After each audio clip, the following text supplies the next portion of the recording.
Hallihallo, was geht ab? Heute lernen wir das Verb haben und Verb sein. Sprechen wir über die Nationalitäten und die Zahlen von 0 bis 10. عاملين ايه الأخبار؟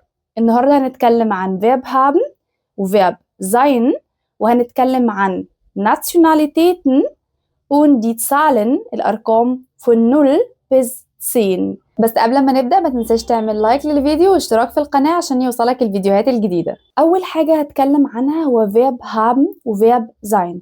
Verb haben وVerb sein هما من الأفعال اللي بيختلف شكلهم لما باجي استخدمهم. ده مش صعب لأن انتوا هتستخدموهم كتير، فبالوقت مش هتلاقوا فيهم أي مشكلة. هو بس في البداية مجرد ان انتوا هتحفظوا التصريف بتاعهم، بعد كده هتلاقوا نفسكم بتستخدموهم بسهولة جدا. فيلا بينا نبتدي مع verb haben. verb haben هو verb بمعنى يمتلك. verb haben بمعنى يمتلك. يعني امتى بستخدمه؟ بستخدمه لما عايزة اتكلم عن حاجة انا بمتلكها، انت بتمتلكها، يعني بيعبر عن الملكية. اول حاجة يلا نشوف تصريفه مع الpersonal pronomen. ich hab. ممكن أقول ich habe أو ich hab، بس في الكلام هتسمعوها بتتقال ich hab، بس هي شكلها بتتكتب كده ich habe. Zum Beispiel ich habe ein Buch. ich habe ein Buch. Du hast ein Auto. Du hast ein Auto. Du hast ein Auto. Sie, es hat. Sie, es hat. Er hat eine Katze. hat eine Katze. Sie hat eine Katze. Es hat eine Katze. Wir haben. فاكرين لما قلت ان wir تصريف الفيرب ما بيختلفش معاها؟ فده امشوا بيه على كل الافعال. wir haben Zeit. wir haben Zeit. ihr habt Glück. ihr habt Glück. Sie und sie. Sie haben Kinder. Sie haben Kinder. كده خلصت كلام عن verb haben. دلوقتي هناخد مع بعض verb sein. verb sein هو بيعبر عن أو بمعناه يكون. بتكلم بيه عن إيه بقى بالظبط؟ بتكلم بيه عن سن، بتكلم بيه عن وظيفتي، بتكلم بيه عن جنسيتي، بتكلم بيه برضو إن أنا أوصف حالتي، بتكلم عن ممكن مكان أنا فيه، يعني أقول أنا أكون في المكان ده مثلا. فيلا بينا نشوف التصريف بتاعه مع الpersonal pronomen. وهو برضو من الأفعال اللي التصريف بتاعها ملوش علاقة بالverben conjugieren اللي احنا أخدناه المرة اللي فاتت. هو من الأفعال يعني القليلة التصريف بتاعها بيكون مختلف، بس مع الوقت احنا بنستخدمه كتير فهنحفظه وهيبقى الموضوع سهل خالص.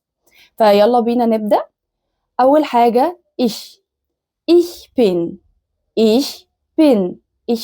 Lehrerin. ich bin Lehrerin. du bist Student. du bist Student. sie, es ist. ist, sie ist, es ist. وهتلاقوا في النطق ان يعني التي اللي في الاخر دي بتتنطق خفيفه خالص، فبنقول es, sie, es ist. Zum Beispiel ist mein Freund. ist mein Freund. sie ist müde. sie ist müde. wir sind Freunde. wir sind Freunde. ihr seid. seid laut. Ihr seid laut. Sie sind. Sie sind. Sie sind nett. Sie sind nett. Sie sind nett. كده خلصنا verb haben و verb sein، وعرفنا إن verb haben بستخدمه مع الملكية، verb sein بستخدمه لما باجي أتكلم عن وظيفتي، عن سني، عن جنسيتي، عن الحاجات دي كلها. تمام؟ فدلوقتي هناخد مع بعض كده بايشبيله أو تيست بسيط. هكتب جملة على الشاشة، الجملة دي هيكون ناقص منها الفيرب، وهنحاول كده مع بعض. أنا هكتب الترجمة بالعربي عشان برضو أسهل الموضوع أكتر. هنحاول نخمن الفيرب اللي ناقص، هل هو فيرب haben ولا فيرب sein. بس الأفضل قبل ما تحل إن أنت تكون يعني حفظت شوية الفيرب conjugieren بتاع فيرب haben أو تصريف فيرب haben وتصريف verb sein عشان الموضوع يكون بسيط. أول واحدة معايا هي بالظبط كده wer bist du. wer bist du. تاني واحدة صح كده برافو ich bin müde. ich bin müde. تالت واحدة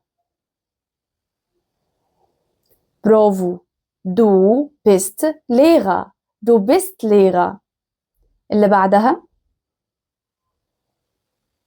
wir haben Zeit. wir haben Zeit.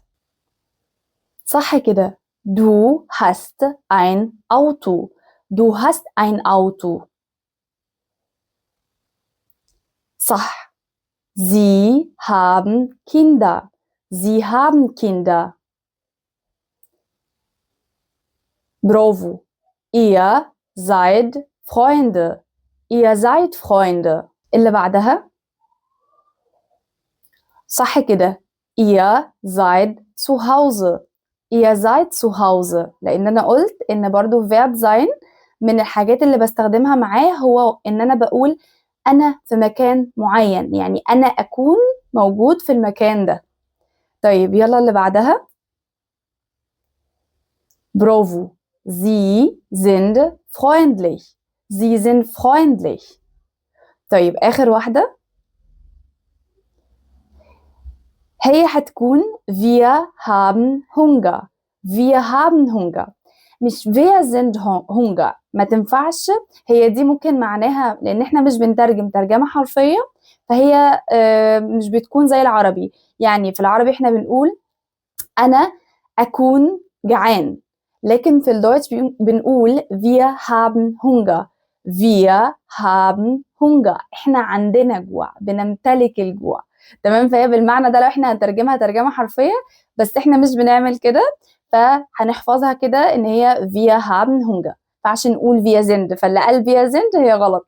wir haben Hunger. wir haben Hunger. Weitere Beispiele: ich bin Ägypterin. ich bin Ägypterin.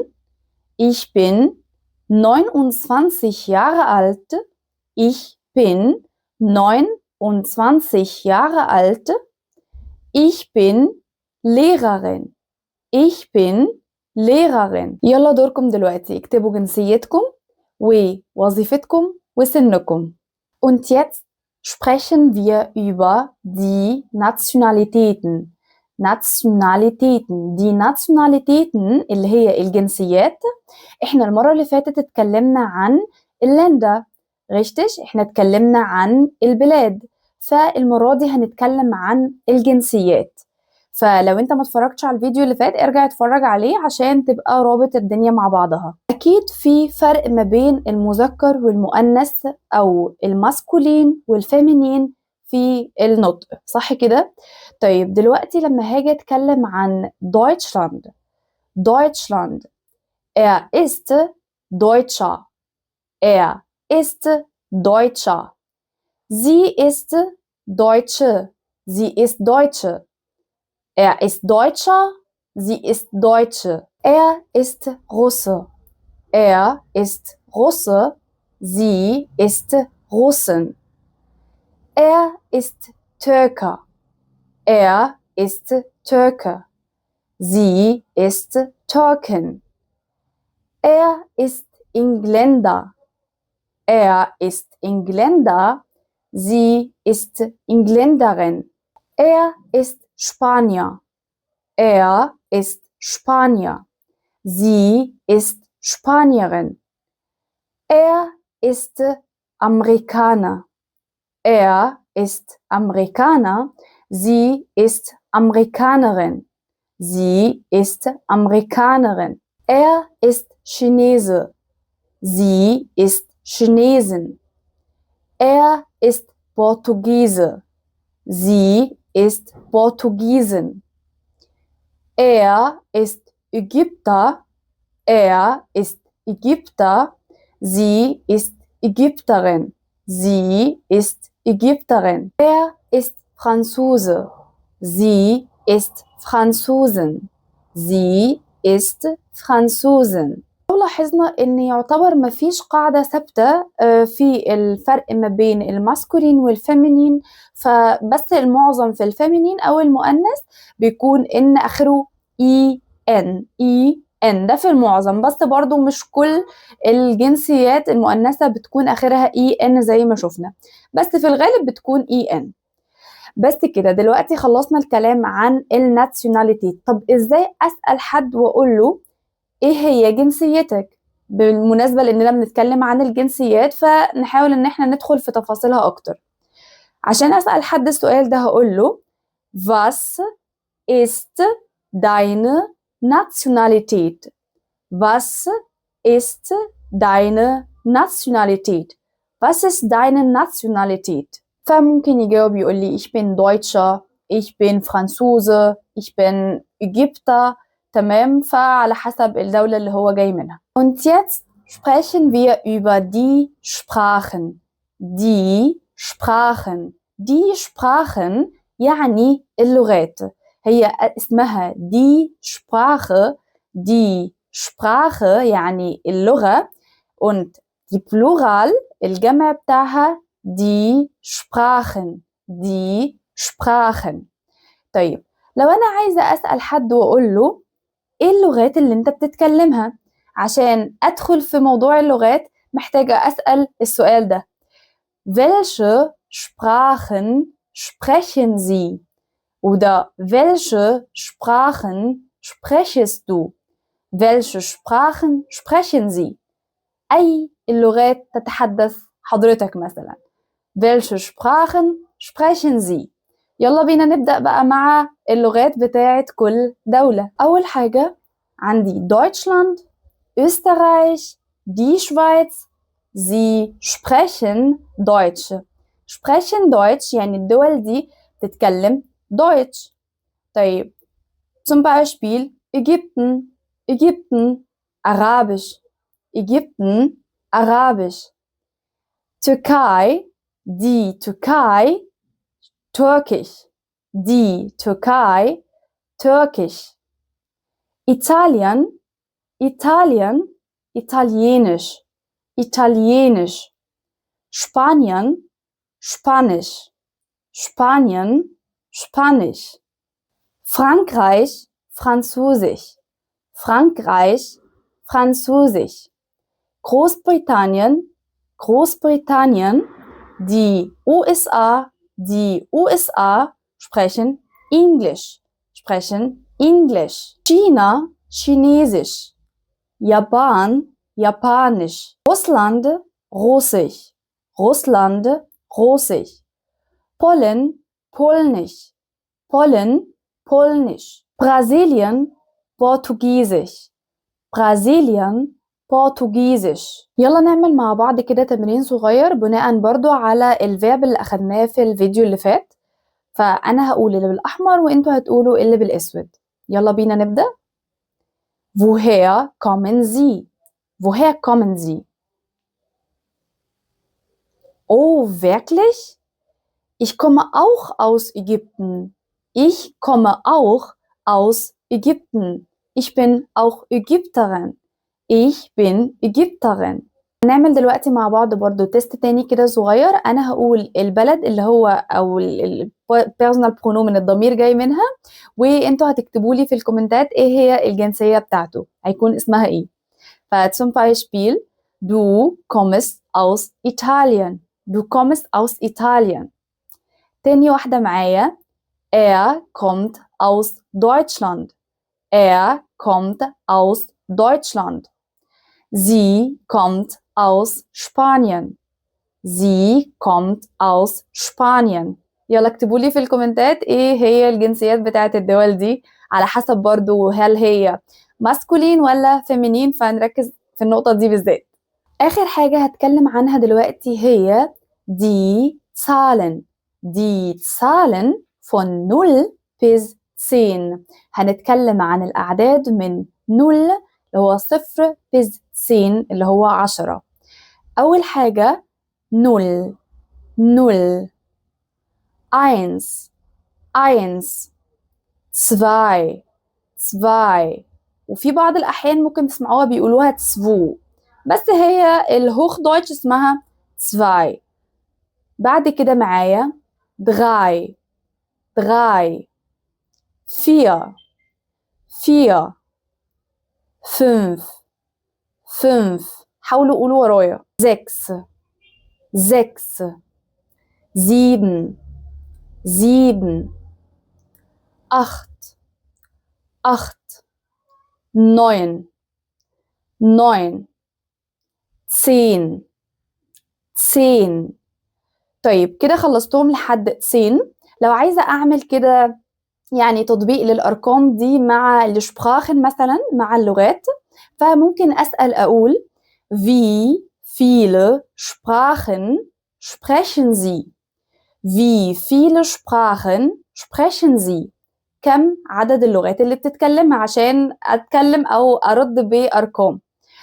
zum Beispiel ich spreche 3 Sprachen. Ich spreche 3 Sprachen. Arabisch, Deutsch und Englisch. Arabisch, Deutsch und Englisch. Ich spreche 3 Sprachen. Arabisch ist meine Muttersprache. يعني إيه Muttersprache؟ هي اللغة الأم. Arabisch ist meine Muttersprache. دلوقتي دوركم هتردوا بقى على الأسئلة اللي أنا هقولها دلوقتي وهتذاكروها بقى كده. دي هتكون زي بداية إن انتوا ازاي تعرفوا عن نفسكم، طبعا مع الحاجات اللي أخدناها في الفيديوهات اللي فاتت. فأول سؤال معايا هو woher kommst du? Woher kommst du? Was ist deine Nationalität? Wie viele Sprachen sprichst du? Wie viele Sprachen sprichst du? Welche Sprachen sprichst du? Welche Sprachen sprichst du? Wie lautet deine Telefonnummer? Wie lautet deine Telefonnummer? Aber auf Deutsch يعني هتقولوها بالدويتش، يعني zum Beispiel 0 1 2 oder 2 3 4 5 أي حاجة. wie lautet deine Telefonnummer؟ فهتقولوها بالدويتش. تمام كده. لو عايزين تكتبوهم في الكومنتار وانا لو في حاجه غلط او كده هصلحها لكم. ولو حد عايز يسالني عن حاجه برضو انا موجوده. بس ما تنسوش تعملوا لايك للفيديو واشتراك في القناه عشان يوصلكم الفيديوهات الجديده. و bis zum nächsten Mal. Ciao.